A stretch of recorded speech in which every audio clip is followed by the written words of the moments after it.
Hi. Thank you for joining. This session. My name is Christelle Dernon, and I am an independent policy strategist. A few quick words about me before we get started. So I was most recently a policy campaign lead at Meta, where I drove the flagship campaign on AI and innovation across Europe. Before then, I've notably served as a chief of staff and a political advisor in France. And so in general, I am fascinated by the interaction between, on one hand, fast-paced innovation and economic and social progress. And hopefully you are too. So as I said, I've spent the past 4 years focused on influence strategies. I've seen how policy, product, and strategy interact, how the biggest tech companies think about AI, what works, what doesn't, and what that means for everyone else. And my conviction is that the way big tech is adapting to this new technology tells us, new caveat, tells us a lot about what the next economy will look like. So that's what I'll try to decipher today. Quick caveat before we start. The talk will not discuss everything that has been already said and done about the AI opportunity, productivity, etc. What I would like to focus on is how big tech is playing this game. Because it could look fairly easy from afar to just think, okay, like it's simple, you just attract the best talents with huge paycheck and you build the best models, get to AGI, period. And I agree that it's part of the game, but it's slightly more elaborate than that. And there are a few signals that we can pick up if we look closely. Another caveat, very quickly, fairly controversial, is that during this talk, I will be including OpenAI when I will refer to big tech. So strictly speaking, it isn't one of the traditional giants. It's much more of a contender, but it operates right now, and I think everyone would agree with this, with similar scale than the other giants, and quite frankly uses the same playbook than the other companies. So it wouldn't make sense to do this talk without talking about what they do. Third caveat, of course, these are early thoughts, personal analysis, and speculations. Nothing here is set in stone, and we are all learning, so feel free to challenge anything. So let's dive into it. Of course, big tech is playing to win the AI game, the AI race, but how? In my view, there are essentially 4 plays that big tech is making to size the AI opportunity that I think are quite telling about the future of the intelligence economy. So let's start with play number 1, shaping new approaches to data. So data, as you probably know, has always been and remains the number 1 currency for the web. But Gen AI specifically is reframing entirely the way that data is captured, used, and also generated. And that has a number of implications. So what we're seeing right now is an important shift about data. The fresh, high-quality data is becoming scarce.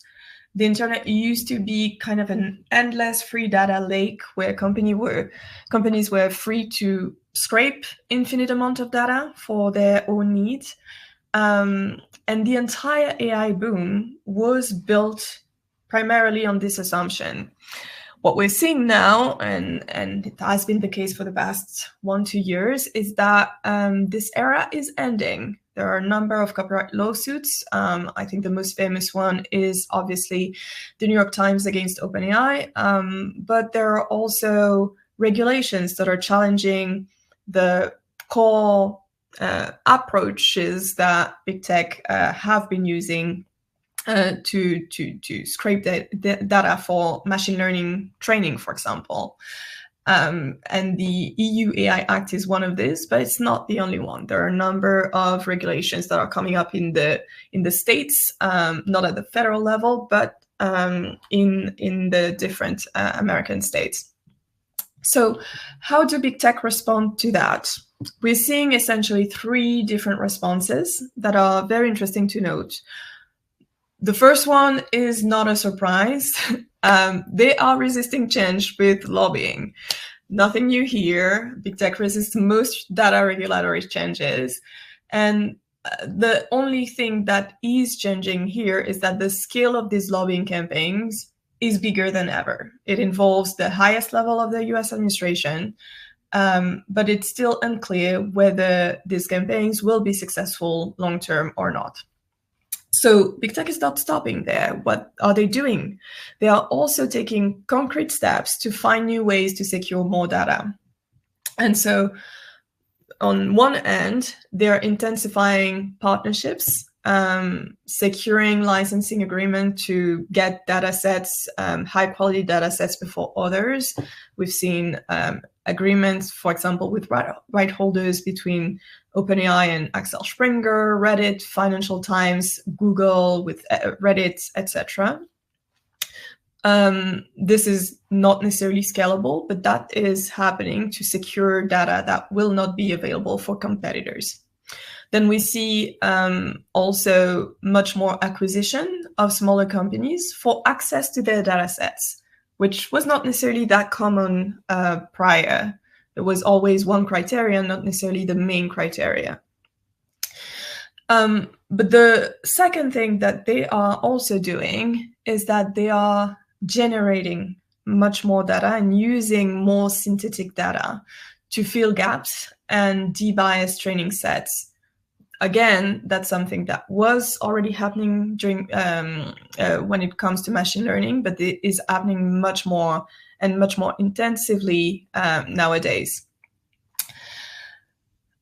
And as they are doing this, what we are noting as well is that first-party data, so the data that comes from all these chatbots that most of these companies are deploying, provides user interaction feedback that is becoming first-party data that can be used for training and is definitely being used for training. What they are not doing yet is very interesting to note as well. So they are not, for example, training on private data. And that's kind of surprising because big tech sits on immense amount of proprietary private data, from your Gmail account to your Apple Cloud storage to your private Instagram or WhatsApp conversations. Every big tech has a mountain of high quality private data that they can rely on. And at this stage, they are reluctant to train on this golden mine. The reason behind that could just be ethical standards. Why not? What I believe is that it's much more telling that these companies have reason to think that consumers may not want to use their services the same way if they are concerned about whether their data is used for other purposes, for example, to train a general purpose AI that we don't know what this AI will be used for. And so this could impact their bottom line. In other words, it's kind of this decision not to train on private data, it's kind of an admission that they know that accessing data depends ultimately on trust and will continue to depend on trust within the next economy. Apple was one of the first company to bake this privacy-first vision into its brand to increase consumer trust. But we also see that most of other big techs are, whether or not they are pushing back on regulation publicly, they're still reluctantly considering good data governance practices.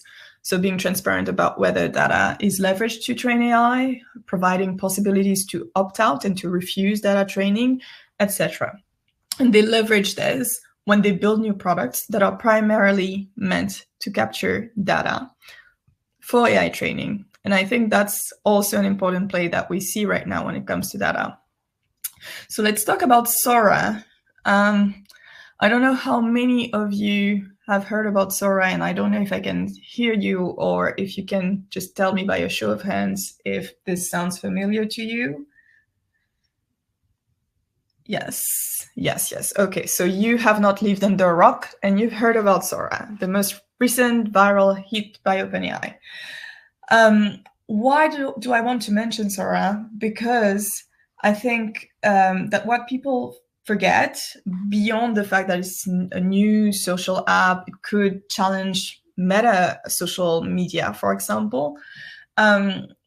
Sora, like any other OpenAI consumer services, by default, when users upload data to Sora, that data can be used to train AI models. And so when you look at the way that Sora was presented to the public and the articles that OpenAI put out there to present this, it is very clear, or at least I do think that it is very clear, that Sora is a case in point of an app that was built primarily to address data scarcity problem. So why do I say that? In the opening article, in the launch article, when it comes to Sora, OpenAI says itself that it's a significant step to support robotic agents and general purpose world simulators. So basically, robots are not good at understanding the world. A lot of research from OpenAI and others show that training robots on videos can help that, and that large-scale video training could significantly support robotics, but there are not enough data accessible. Well, guess what? Now Sora can help generating synthetic data sets to fill gaps in these to fill gaps in these data sets. And so this is not new, but it's probably one of the most elaborate data pipeline that we've seen so far in the AI world. And I'm sure that we will see more and more coming up. And that is actually a great segue to the second play that big tech is deploying, distribution. Distribution is actually most of the game. Big tech is hyper-focused on that. Why? Very simply because AI is the only technology that improves based on usage. So in the intelligence economy, distribution matters much more than model quality because intelligence compounds through use and can actually improve the model quality. And so every time that someone interacts with an AI system, that usage will generate new data. The data trains the model. The better model improves the user experience. Better user experience drives more adoption, and more adoption fuels more usage. And there we have the compounding flywheel. Whoever owns distribution really controls the learning loop. This is why ChatGPT grew faster than any other app in history, and it remains, and OpenAI model remain today, by far the most performant models. That's also why Meta, for example, integrates AI into every single one of their products. And that's why a lot of much smaller AI companies are betting on partnerships to optimize distribution and making sure that they improve their usage. So in this world, scale is not just reach or marketing to attract new customer. It is actually reinforcement, and it becomes highly strategic. This focus on distribution has an impact on the way that AI is being built. According to a recent study from the IDC and SAS that was published this month, people tend to trust GenAI much more than machine learning. That sounds surprising because everyone agrees that trust in AI is essential. Everyone seems to agree that traditional deterministic AI, like machine learning, is an AI where you can trace the data and when there are no hallucination, and should be more trustworthy than generative AI. Yet everyone seems to trust generative AI more. Why is that? Well, the reason is simple: the UX. Gen AI looks and feels more human, more familiar. And because we trust human, we trust Gen AI because it feels human. Mustafa Suleyman, who's the CEO of Microsoft AI, refers to this as personality engineering. he was interviewed recently, and he mentioned that before he joined Microsoft AI, actually created a startup where he worked on that problem, and he tried to use gender-neutral voices to not confuse the user into thinking that the machine was a human. He wanted the user to know that they are interacting with a machine. And so they were using gender-neutral voices. They were slightly more robotic to make it clear for the user. What he noticed is that actually the users didn't want to use these AIs. And so ultimately they had to provide voices that looked much more human, that would even had breathing spaces, so that the user feels more comfortable interacting with the AI. This anecdote shows that big tech has inherently an incentive to build AI so it looks more human, to bring more emotional comfort through soft tones, helpful assistance, personality. And so UX becomes by far the core distribution strategy, with empathy built in by design. That creates two quick takeaways.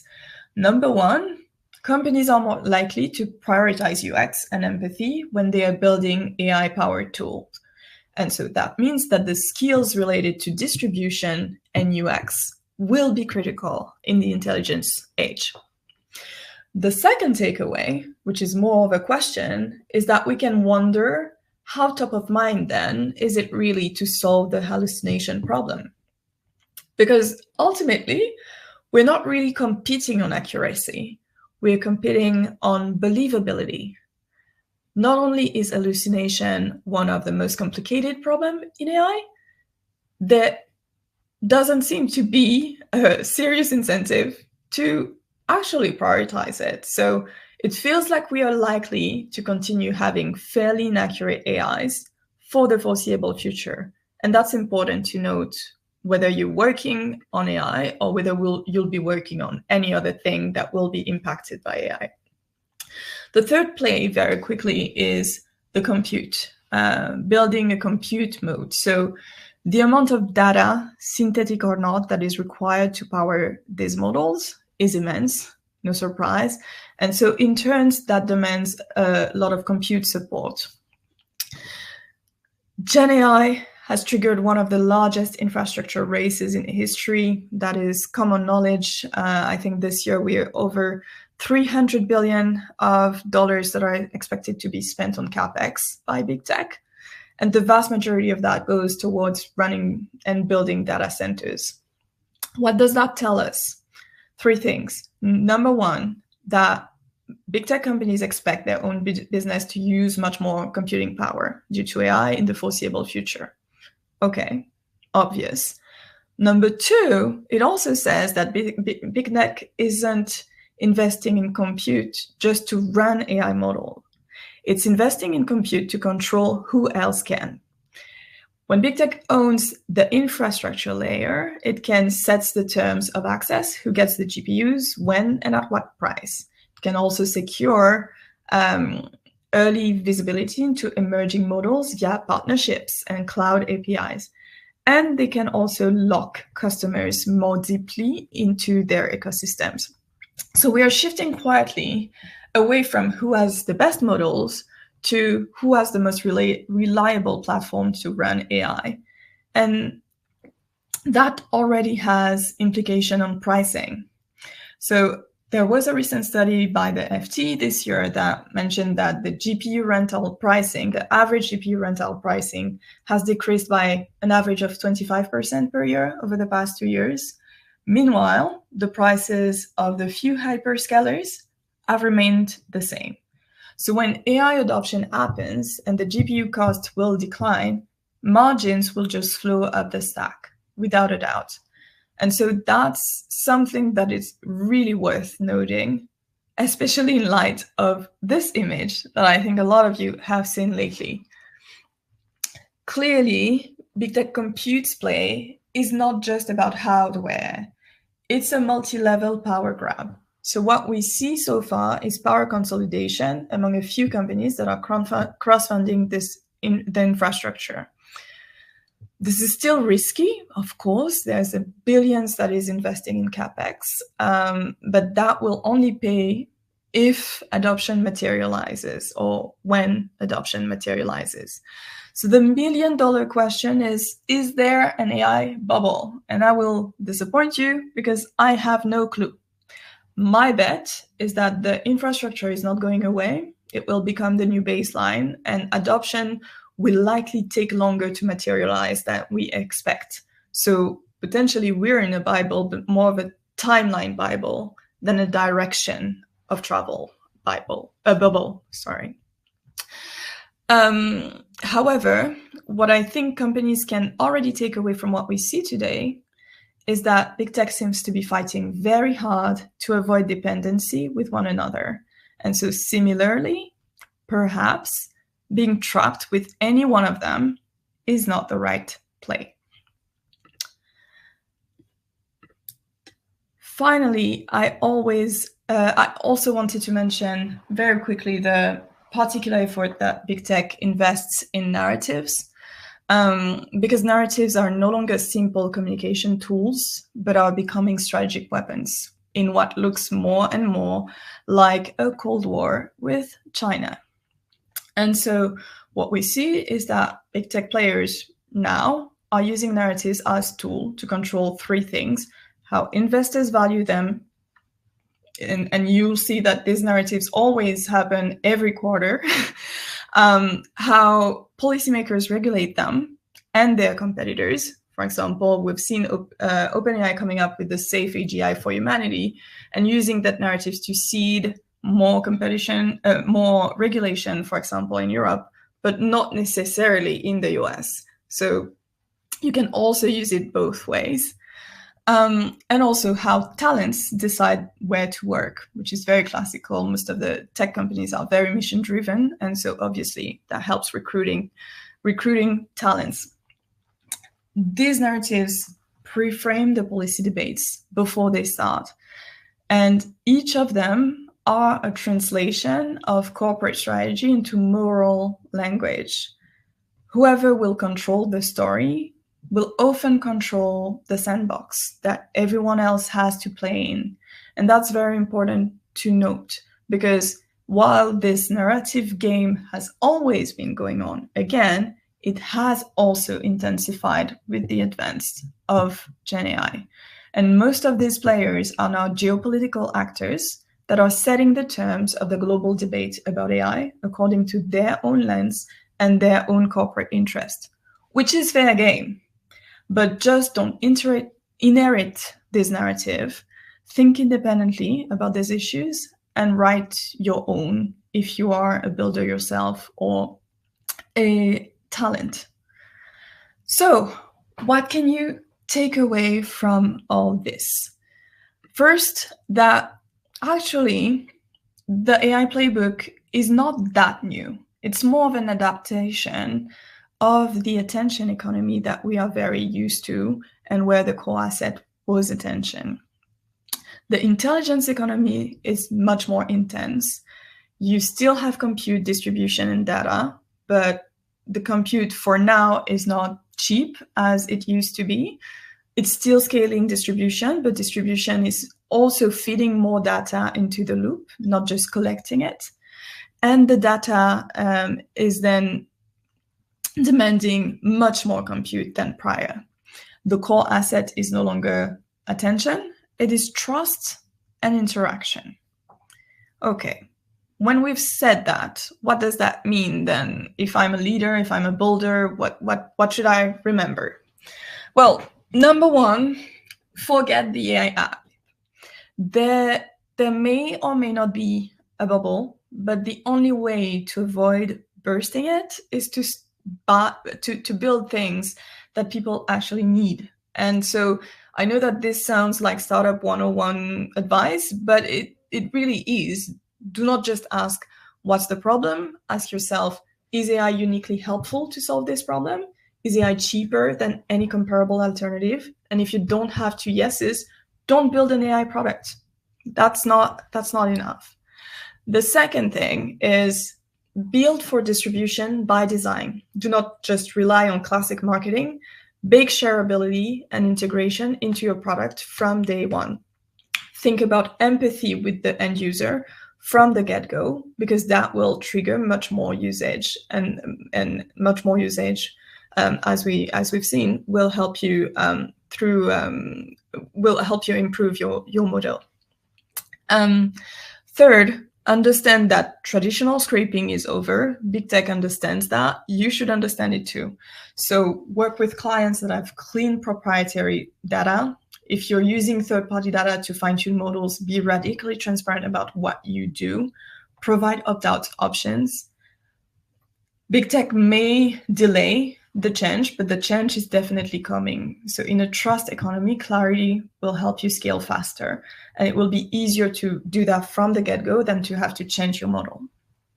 And finally, decode the narratives that are shaping the industry. Don't blindly believe the storytelling. Every single player has their agenda, including the public one. So write your own story according to your own objectives and leverage it.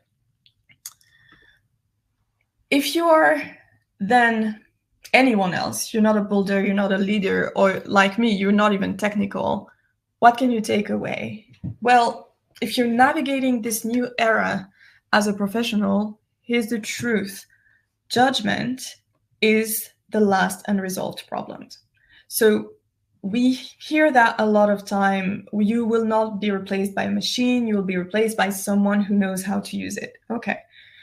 But we don't all understand what it means. It does not necessarily mean that you need to be an AI researcher or a personality engineer. It does not even mean that you need to be technical, although kudos if you are. But like we've seen Meta firing 600 machine learning researchers this week. So I think it doesn't mean that this is what will actually save your job. What it always means, though, is that you will need to have discernment, and you will need to understand what are AI's limits. The hallucination problem is not going away anytime soon. And that has a cost for AI adopters. Earlier this month, I'm not sure if you've heard about that, but Deloitte, one of the big four, had to refund the Australian government for errors, probably AI-generated errors, in a $440,000 report. So this is a cost. I hope that the person who worked on this report was fired, to be honest. I hope so. But in the intelligence age, your job title will matter less than your skills, definitely. And among those skills, judgment is what will matter most. So learn to question outputs, not just to generate them. And obviously, when I say that, that means that you have the background knowledge to be able to question those outputs. So there's a lot of debates about whether we're going towards a society of generalists or specialists. I tend to think that specialists are not going to be replaced by AI in the foreseeable future. And so that was it for me. I hope that this session has been remotely helpful to take a step back and look at what we can already learn from the first signals of the intelligence economy. This new era is redefining power, not really making it more accessible. So I can only invite you to keep your eyes open and follow what's going on in the space. The rarest skill in the AI age will be knowing when not to automate, when to pause, and when to think. And the challenge ahead will not be to keep up with the machine, but to decide when to trust them. That's it for me. Thank you so much. And if you want to follow me on LinkedIn, feel free to use the QR code.